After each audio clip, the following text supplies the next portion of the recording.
arkadaşlar.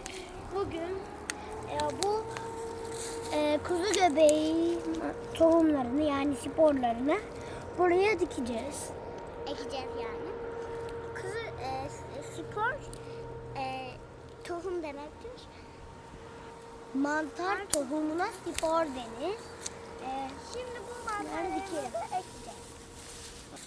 Ve böyle atarak gidecek. Buralarda inşallah mantar çıkacak.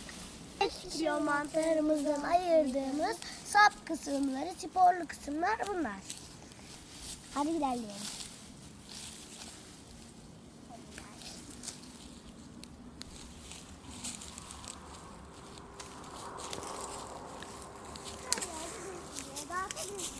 İlla toprağın altına falan koymanıza gerek yok.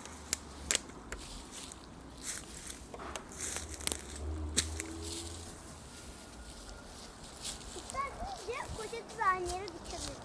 Ama böyle etrafları dağıtarsanız her yerde çıkar yani. Çıkabilir.